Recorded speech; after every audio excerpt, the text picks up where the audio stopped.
Hello, my name is Anu Gupta and I cleared JEE in the year 2001। पिछले 15 सालों से मैं जेईई और नीट की कोचिंग दे रहा हूँ बच्चों को, और इन 15 सालों में हज़ारों बच्चों का डॉक्टर या आईआईटीएन बनने का सपना पूरा करने में मैं अपना योगदान दे चुका हूँ। इस दौरान मैंने कोटा और न्यू दिल्ली के कई सारे बड़े-बड़े इंस्टीट्यूट्स के अंदर पढ़ाया, और as teacher, as an HOD और कई सारी पोजीशंस के ऊपर, जिनमें कि Bansal Classes Kota, Vibrant Academy, Brilliant Tutorials, ई2s, अनअकैडमी, बहुत सारी जगहों पर बच्चों के साथ मेरा एनकाउंटर रहा। और इस चलते काफ़ी सारे एक्सपीरियंस गैदर करने के बाद जो सारा एक्सपीरियंस का जो निचोड़ है वो मैं आपके लिए लेकर आया हूँ इस जगह पर, इस यूट्यूब के ज़रिए। और आज हम लोग बच्चों बात करने वाले हैं क्रॉस प्रोडक्ट की। तो क्रॉस प्रोडक्ट में क्या होता है बेसिकली, अब मैं आपको वो चीज़ें बता रहा हूँ कि भाई किस तरीके के क्वेश्चंस या किस तरीके के चैप्टर्स आपको आने चाहिए before you start on your journey towards competitive examinations for IIT JEE और नीट। और इसलिए आज हम यहाँ बात करने वाले हैं वेक्टर्स के बारे में। एक पहले मैंने छोटा सा सेशन लिया था डॉट प्रोडक्ट के लिए, आज है क्रॉस प्रोडक्ट की बारी। तो चलिए भाई शुरू करते हैं क्रॉस प्रोडक्ट के साथ। So first of all let's start with cross product. Basically हम ये कह सकते हैं कि वेक्टर्स को मल्टीप्लाई करने के लिए, जब भी हम वेक्टर्स को मल्टीप्लाई करते हैं तो दो तरीके से मल्टीप्लाई कर सकते हैं। एक वो तरीका होता है जिसमें मल्टीप्लाई करने के बाद जो रिजल्टेंट आता है वो स्केलर क्वांटिटी आती है। एक वो तरीका होता है जिसमें मल्टीप्लाई करने के बाद जो रिजल्टेंट आता है वो वेक्टर क्वांटिटी आती है। जब मल्टीप्लाई करके स्केलर क्वांटिटी आती है उसे हम डॉट प्रोडक्ट कहते हैं, और जब मल्टीप्लाई करके वेक्टर क्वांटिटी आती है उसे हम लोग क्रॉस प्रोडक्ट या वेक्टर प्रोडक्ट के नाम से जानते हैं। रिप्रेजेंट करने का तरीका ये है कि अगर मैंने कहा कि एक वेक्टर ए वेक्टर है और एक वेक्टर बी वेक्टर है, तो क्रॉस प्रोडक्ट अगर है सी वेक्टर तो C vector is given by A cross B. Please note, C के ऊपर एक वेक्टर का निशान लगा हुआ है, इसका मतलब सी इज अ वेक्टर क्वांटिटी। इसका मतलब उसका मैग्नीट्यूड तो है ही सही, उसका डायरेक्शन भी है। अगर हम बिल्कुल बेसिक डेफिनेशन की बात करें कि ए क्रॉस बी क्या चीज़ होती है, तो अभी हम लोग एक्चुअली पहले मैथ्स में चलते हैं इसकी कि भाई ए क्रॉस बी कैसे निकालते हैं, कब ये जीरो होता है। फिर इसके बाद मैं लास्ट में टुवर्ड्स दी एंड आपको कुछ इसके यूजेस भी बताऊंगा कि कैसे हम लोग ए क्रॉस बी को यूज़ कर सकते हैं। एग्जैक्टली फिजिक्स में कहाँ काम आता है ये, 11th में 12th में कहाँ कहाँ काम आता है, वो सारी बातें धीरे धीरे आपको बताता रहूँगा मैं। ठीक है, तो सबसे पहले तो हम लोग कुछ छोटी छोटी बातें देखते हैं इसके बारे में। ए क्रॉस बी के बारे में अगर हम बात करते हैं तो actually A vector cross B vector is actually given by modulus of A vector multiplied by modulus of B vector multiplied by sine theta.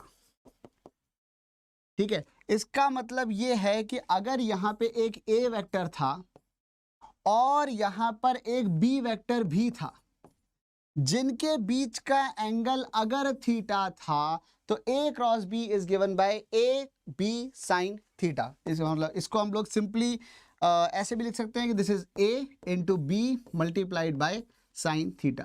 So this is the basic definition. रही बात डायरेक्शन की, तो direction निकालना बहुत आसान और साथ ही साथ बहुत ज़्यादा ज़रूरी भी है। ज़रूरी क्यों है? क्योंकि यहाँ पे हम लोग यूज़ करते हैं, इनफैक्ट मैं आपको इंट्रोड्यूस कर रहा हूँ एक नई चीज़ से जिसका नाम है राइट हैंड रूल। पहले पढ़ा हो तो बहुत अच्छी बात है, नहीं पढ़ा हो तो this is extremely required for all your complete your 11th and specially for the physics of class 12th। बहुत ज़्यादा ज़रूरत पड़ती है आपको राइट हैंड रूल की।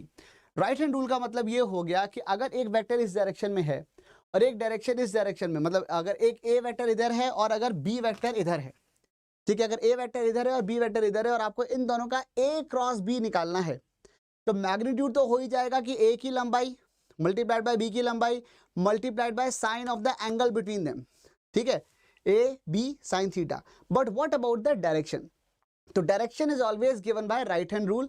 हम क्या करते हैं, हम अपने हाथ को, ठीक है, राइट हैंड को, प्लीज नोट, राइट हैंड को हम लोग ऐसे रखते हैं कि हमारा हाथ, उंगलियां जो है राइट हैंड की वो पॉइंट कर रही होती हैं पहले वाले वेक्टर की तरफ। ए क्रॉस बी अगर लिख रहे हैं तो ए की तरफ उंगलियां पॉइंट करेंगी और हम अपने हाथ को ऐसे एडजस्ट करेंगे कि फोल्ड होते टाइम जो पूरा हाथ है वो बी वेक्टर की तरफ जाए। या ये कहो कि आपको अपना उंगलियां रखनी है या अपनी हथेली रखनी है आपको ए वेक्टर के पैरेलल, और जो आपका पाम है, ठीक है, जो आपका ये जो हथेली एक्चुअली है, हाथ रखना है ए वेक्टर के पैरेलल और हथेली जो है that should point towards the other vector, यानी कि सेकंड वाला वेक्टर। एक एग्जांपल देखते हैं, जैसे अगर मैं यहाँ पे देखता हूँ ए वेक्टर है क्रॉस बी वेक्टर किधर आएगा, तो पहले हाथ का ओरिएंटेशन देख लेते हैं।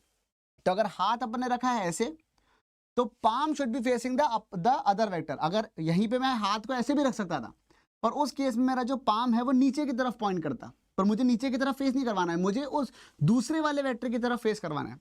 हाथ रखा जाएगा इसके पैरेलल, हथेली होगी इसकी तरफ। इस केस में जो अंगूठा है वो अंगूठा देता है ए क्रॉस बी का डायरेक्शन। थोड़ा सा कॉम्प्लिकेटेड है क्योंकि ये 3 डायमेंशनल है, तो हो सकता है आप लोगों को थोड़ा सा कंफ्यूजन हो, पर बिल्कुल भी परेशानी होने की जरूरत नहीं है, बहुत आसान है। ए क्रॉस बी आ जाएगा बाहर की तरफ। सिंपली बात है, आप ऐसे भी कह सकते हो कि उंगलियां, अगर हम हथेली बंद करें, हाथ अपने मुट्ठी बंद करेंगे, तो उंगलियां फोल्ड होंगी पहले वेक्टर से दूसरे वेक्टर की तरफ। अब मोस्ट प्रोबेबली अब उंगलियां भाई नॉर्मल लोगों की पीछे की तरफ तो हाथ फोल्ड होता नहीं है, तो अपना हाथ अगर इधर की तरफ फोल्ड हो रहा है मतलब हम ए क्रॉस बी की बात कर रहे हैं। ठीक है, तो ए क्रॉस बी जो आएगा वो हो जाएगा इस तरीके का, ये आ जाएगा ए बी साइन थीटा। समझ में आ गई ये वाली बात? अच्छा, जैसे ही मैंने यहां पे लिखा ए क्रॉस बी, अब ये तो हो गया ए क्रॉस बी का डायरेक्शन यहाँ पे आ गया बाहर की तरफ। बाहर की तरफ के डायरेक्शन को हम लोग रिप्रेजेंट करते हैं डॉट से, और अंदर की तरफ के डायरेक्शन को हम लोग रिप्रेजेंट करते हैं क्रॉस से। इस केस में ये वाले जो केस है, इस केस में ए क्रॉस बी जो आएगा वो बाहर की तरफ आएगा। ए क्रॉस बी बाहर की तरफ, बाहर की तरफ को डॉट से रिप्रेजेंट क्यों करते हैं भाई? एक तीर को अगर आप देखते हो तो जब एक एरो बाहर की तरफ आ रहा होता है, आपकी तरफ आ रहा होता है, तो आपको एक पॉइंट जैसा नजर आता है। ठीक है, वहीं जहां वो एरो जा रहा होता है तो पीछे क्रॉस जैसा नजर आता है।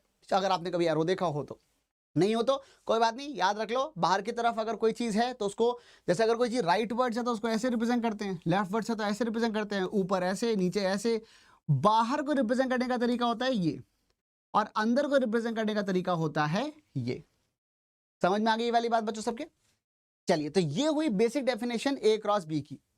अब हम आगे बढ़ते हैं ए क्रॉस बी के बारे में। तो अगर मैंने कहा C vector is given by A vector cross B vector, तो और अगर मैंने कहा कि मान लो D vector is B vector cross A vector, now the question is A cross B और बी क्रॉस ए आपस में बराबर होते हैं या नहीं होते?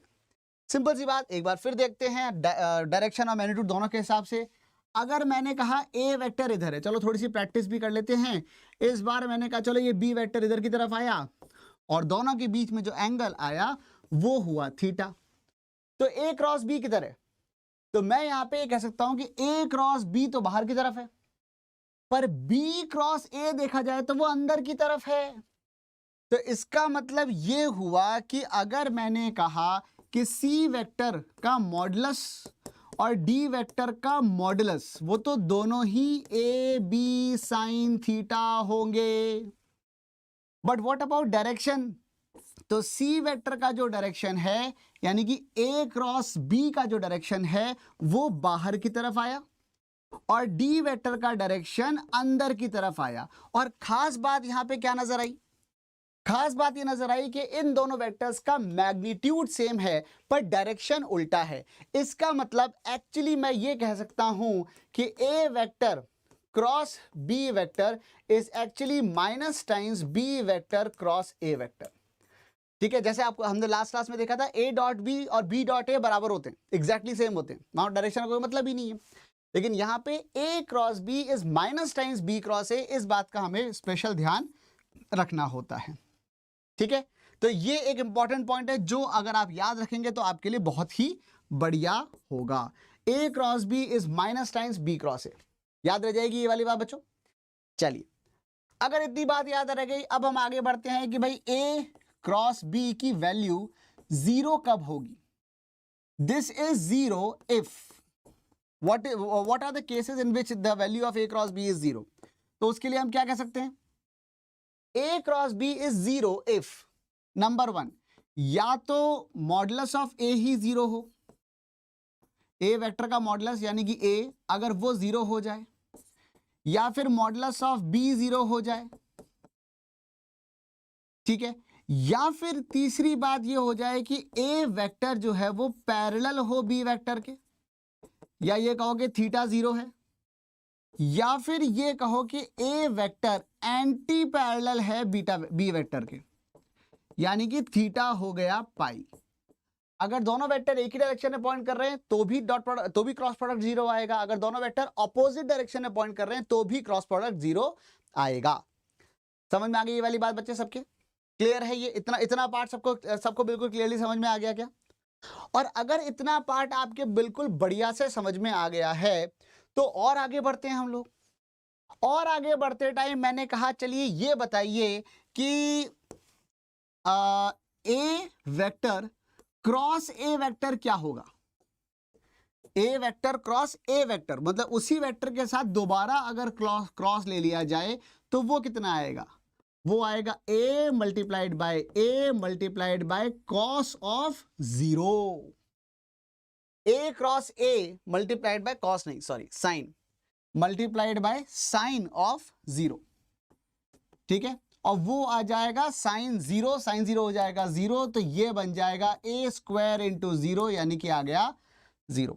यानी कि सेल्फ प्रोडक्ट के साथ a का अगर मैंने a के साथ ही अगर क्रॉस ले लिया तो वो 0 आ जाएगा। समझ में आ गई वाली बात? अच्छा, यहीं पे फिर अगर मैं दूसरा सवाल पूछता हूं, ये बताओ i क्रॉस i क्या आएगा? तो i का मैग्नीट्यूड 1, दूसरे i कैप का मैग्नीट्यूड फिर से 1, पर दोनों के बीच में एंगल क्या है? 0 है, ठीक है। ये वाला समझ में आ गया था ना पहले वाला? चाहो तो अब मैं वेक्टर बना देता हूं भाई, एक a वेक्टर है और एक और a वेक्टर है, ये भी a वेक्टर, ये भी a वेक्टर, और दोनों का क्रॉस कितना आया? दोनों का क्रॉस आ जाएगा 0। ऐसे i क्रॉस i भी क्या आएगा? i क्रॉस i भी आ जाएगा 0। ऐसे ही आप मुझे ये बताइए कि जे कैप क्रॉस जे कैप क्या आएगा? वो भी 0 आएगा। के कैप क्रॉस के कैप क्या आएगा? वो भी 0 ही आएगा, ठीक है। तो i क्रॉस i भी आ गया 0, जे क्रॉस जे के मतलब किसी भी वेक्टर का अगर उसी के साथ या उसके पैरेलल किसी भी वेक्टर के साथ या उसके एग्जैक्टली अपोजिट एंटी पैरेलल किसी भी वेक्टर के साथ अगर क्रॉस प्रोडक्ट लिया जाता है तो जो आंसर आता है वो 0 आता है। यहां तक समझ में आ गया? अब देखो ध्यान से, ठीक है। अब हम एक और अच्छी सी बात करते हैं और वो ये है कि अगर i को j के साथ क्रॉस करेंगे तो क्या आएगा, या j को k के साथ क्रॉस करेंगे तो क्या आएगा?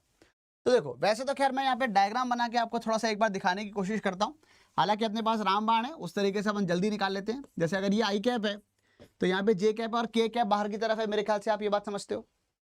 जल्दी से मुझे बताओ आई क्रॉस जे जो होगा, आई कैप क्रॉस जे कैप, वो क्या आएगा? वो के कैप आ जाएगा क्या? क्यों? क्योंकि आई कैप इधर है, जे कैप इधर है, बीच में एंगल कितना है? 90। अगर दोनों के बीच में एंगल 90 है, इसका मतलब आई कैप क्रॉस जे कैप बन जाएगा आई का मैग्नीट्यूड यानी 1, जे का मैग्नीट्यूड यानी कि 1 into sine of angle between them यानी कि साइन ऑफ 90। साइन 90 क्या हो जाएगा? इसको मैं लिख सकता हूं 1 इंटू साइन 90। साइन 90 खुद 1 है तो मैग्नीट्यूड तो 1 आ ही गया, और डायरेक्शन आएगा राइट हैंड रूल से आई क्रॉस जे यानी कि बाहर की तरफ, यानी कि के कैप के डायरेक्शन में। इसका मतलब जो आई कैप क्रॉस जे कैप जो होगा वो के कैप के बराबर आ जाएगा। और सिर्फ आई क्रॉस जे की ही बात क्यों करें? हम तो किसी की भी बात कर सकते हैं। तो अगर हम किसी की भी बात कर सकते हैं तो क्या हमें हर बार ऐसा डायग्राम बना के हर बार देखना पड़ेगा? बिल्कुल नहीं। हम लोग यहाँ पे बात करते हैं रामबाण की। रामबाण क्या है? वो ये है कि यहाँ पे लिखा आई कैप, यहाँ लिखा जे कैप और यहाँ लिखा के कैप, और फिर यहाँ पे हमने बनाया एक इस तरीके का एरो, ठीक है। अगर आई क्रॉस जे करोगे तो के आएगा, के जे क्रॉस के करोगे तो आई आएगा, के क्रॉस आई करोगे तो जे आएगा। अगर आप इसी सेंस में घूम रहे हो तो प्लस लिखा जाएगा, उल्टे सेंस में घूमोगे तो माइनस लिखा जाएगा, बस इतना सा ध्यान रखना। यानी कि अगर मैं इसे अच्छे से लिखूंगा तो मुझे क्या नजर आएगा? मुझे नजर आएगा आई क्रॉस जे इज के, आई क्रॉस जे इज के, जे क्रॉस के वो बन जाएगा आई, के क्रॉस आई वो बन जाएगा जे, ठीक है। ये तीनों, ये तो अपन इसी सेंस में घूमे इसलिए प्लस प्लस आते गए। अगर उल्टा होता, फॉर एग्जाम्पल अगर मैं जे क्रॉस आई पूछता तो क्या आता? और ये वैसे तो ऑब्वियस है, आई क्रॉस जे अगर प्लस के आ रहा है तो जे क्रॉस आई माइनस के आएगा, उल्टा होता है, ठीक है। या फिर यहां देख सकते हैं जे क्रॉस के करोगे तो जे क्रॉस के अंदर की तरफ पॉइंट करेगा, वो माइनस के बन जाएगा। यहीं पे इसका मतलब मैं ये भी लिख सकता हूं कि मैंने यहां लिखा जे वेक्टर क्रॉस के वेक्टर, सॉरी जे क्रॉस आई, अपन इसी के उल्टे लिखते हैं सीधे सीधे। तो जे क्रॉस आई अगर निकाला जाए कितना आएगा भाई जे क्रॉस आई, जल्दी से बता दो। जे क्रॉस आई की जो वैल्यू आएगी वो आएगी माइनस के कैप, फिर के क्रॉस जे, के क्रॉस जे आए उल्टा जा रहे हैं तो माइनस आई कैप, और फिर आई क्रॉस के जाएंगे तो वो आएगा माइनस जे कैप। ठीक है, समझ में आ रही है सबको ये सारी बातें? माइनस के कैप, सॉरी क्या लिख रहा हूं मैं, ये माइनस जे कैप। ठीक है ना, कौन सा है ये? आई क्रॉस के आ जाएगा minus J cap. I hope आपको ये सारी बातें भी समझ में आ गई हैं। ये तो खैर था ही सही, सेल्फ क्रॉस लोगे तो जीरो आएगा ही सही, और अगर कोई दो का लोगे तो तीसरा आएगा, वो पक्का है एक्चुअली। प्लस आएगा या माइनस आएगा, इस चीज को हम लोग इन भाई साहब के जरिए देख के बताते हैं। समझ में आ गई बच्चों ये सारी बातें? आपको अभी तक की सारी बातें क्लियर है क्या? अच्छा, अब अगर ये सब भी आपको क्लियर हो गया है तो मैं यहां पे और क्या कह सकता हूं? चलिए और एक बार एक चीज देख लेते हैं। हाँ ठीक है, हाँ तो जो नेक्स्ट चीज है वो ये होती है कि क्रॉस प्रोडक्ट का यूज क्या होता है। प्रैक्टिकली हम लोग क्रॉस प्रोडक्ट को कहाँ यूज करते हैं? तो प्रैक्टिकली जो इसके यूजेस होते हैं, दो बेसिक यूजेस हैं। इनफैक्ट एक थोड़ा सा मैथमेटिकल काइंड ऑफ यूज है जो फिजिक्स में उतना काम नहीं आता आगे जाके, लेकिन फिर भी आपको पता होना चाहिए। और वो ये है कि वेक्टर, वैसे तो खैर आप मैथ्स में वेक्टर्स पढ़ोगे इसे, अगर आप मैथ्स अगर आपके पास सब्जेक्ट है तो अगर ये ए वेक्टर है और ये बी वेक्टर है, मान लो ये हो गया ए वेक्टर, ये हो गया बी वेक्टर, अगर मैं इसका जो ये है क्या नाम है पैरेललोग्राम है वो कंप्लीट कर दूं तो what is the area of the parallelogram? Area होता है बेसिकली बेस मल्टीप्लाइड बाय ये वाली हाइट। एरिया होता है ये वाली height, height multiplied by base. अब वो हाइट क्या है? अगर ये एंगल थीटा है तो ये बी साइन थीटा हो जाएगी हाइट। यानी कि मैं ये कह सकता हूं कि जो एरिया आ जाएगा वो नीचे वाली side A base multiplied by height बन जाएगा, वो हो गया A into B sine theta, which is actually modulus of A cross B. Direction को भूल जाओ तो modulus of A cross B. सच्चाई ये है कि आगे जाके आपको पता चलेगा कि एरिया भी एक वेक्टर होता है। ठीक है, तो एरिया अगर वेक्टर है तो एक्चुअली हम लोग यहाँ पे एरिया वेक्टर जो है उसको रिप्रेजेंट कर सकते हैं सीधे सीधे ए क्रॉस बी से।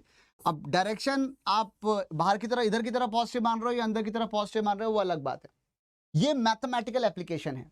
लेकिन जो क्वेश्चंस आपसे पूछे जा सकते हैं इसके अंदर वो कैसे हो सकते हैं? फिजिकल एप्लीकेशन क्या होती है? फिजिक्स वाली एप्लीकेशन क्या है?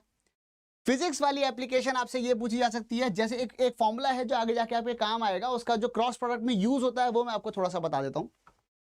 जैसे मान लीजिए कि आपसे कहा जाए कि जो एक आर वेक्टर है वो दे रखा है 2i cap plus 3j cap, ठीक है, और फोर्स वेक्टर दे रखा है आपको i cap minus j cap plus k cap, और आपसे पूछा जाए बताइए टॉर्क वेक्टर कितना है। तो मैं आपको बता देता हूं बच्चों कि टॉर्क का जो फॉर्मूला होता है that is given bye r cross f।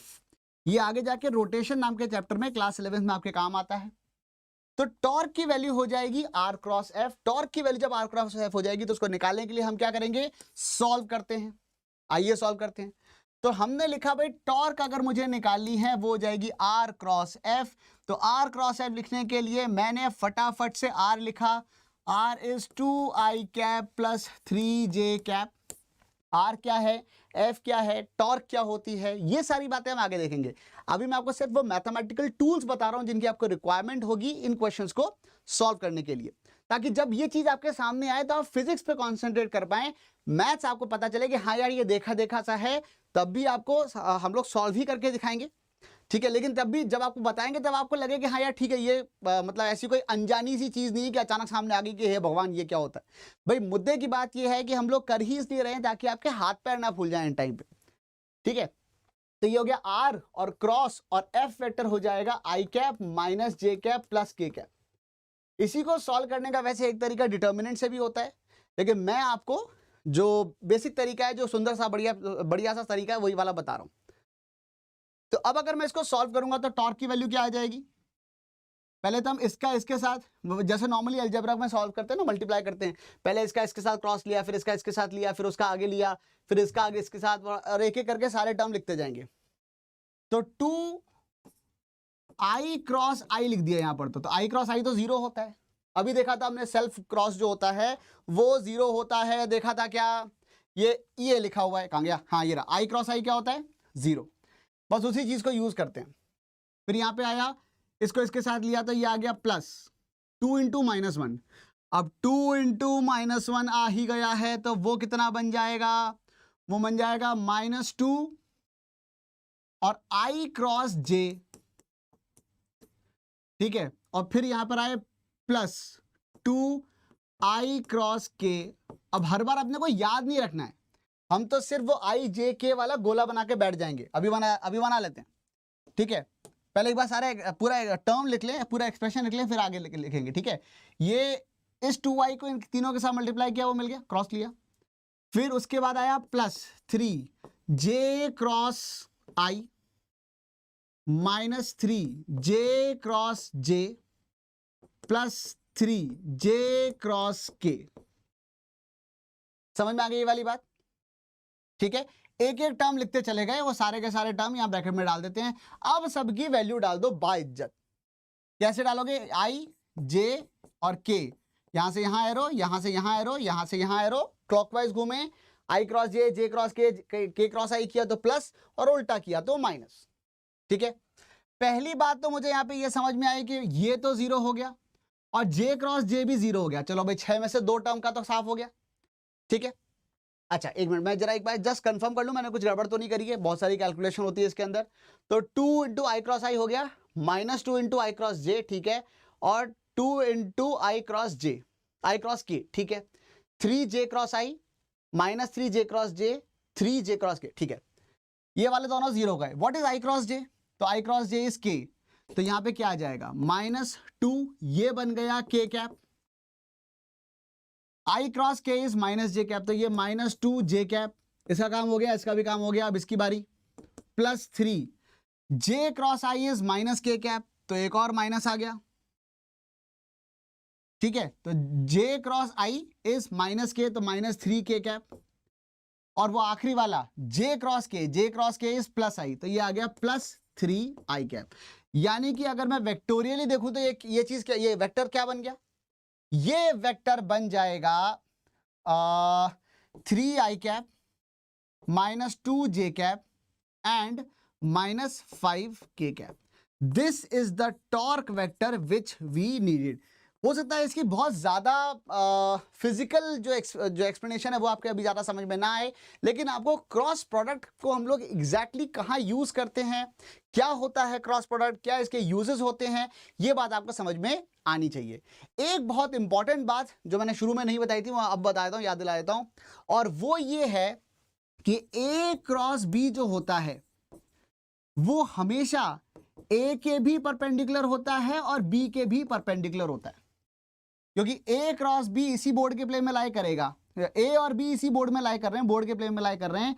A cross B बाहर की तरफ है, B क्रॉस A अंदर की तरफ है, पर A क्रॉस B और B क्रॉस A दोनों ही A के भी परपेंडिकुलर है, B के भी परपेंडिकुलर है। अगर हम लोग 3D डायग्राम देखेंगे तो वो ऐसा आएगा, A इधर है, B इधर है, मान लो थोड़ा सा इस तरीके से मैंने बना दिया। अगर ये A वेक्टर है और ये B वेक्टर है तो आपको यहाँ पे ये समझ में आएगा कि A क्रॉस B जो आएगा वो तो इधर की तरफ आएगा, ठीक है। ये हो गया अपना A क्रॉस B, और B क्रॉस A जो आएगा वो B क्रॉस A नीचे की तरफ आएगा, वो हो जाएगा B cross A, but both will be definitely perpendicular, both will be perpendicular to A as well as B, ठीक है। चलो, सो दिस इज इट। यहाँ पे अगर आप चाहो तो इस जगह पे आप देख सकते हो, या इस वाले ग्राफिक को अगर आप देखोगे तो आपको बहुत अच्छे से समझ में आ जाएगा कि A क्रॉस B 0 है अगर दोनों पैरेलल हैं, ठीक है। और क्या दिखाई देगा, अगर दोनों 90 डिग्री पे हैं तो ये अलग प्लेन में है, और जो मॉडुलस है वो सीधे सीधे A इंटू B हो जाएगा। और तीसरी बात यहाँ पर यह है कि अगर ये अपोजिट हो गया तो भी A क्रॉस B 0 हो जाएगा, ठीक है, क्योंकि दोनों के बीच में एंगल पाई हो गया। और क्या है, अब ये आ गया फिर B क्रॉस A, ठीक है, तो वो नीचे की तरफ आ जाएगा। समझ में आ गई ये वाली बात बच्चों, तो आई होप आपको ये सेशन, इस सेशन के थ्रू ए क्रॉस बी या वेक्टर प्रोडक्ट का बढ़िया से आइडिया मिल गया होगा. So that should be all. So keep growing and keep doing your best. Thank you. Bye bye.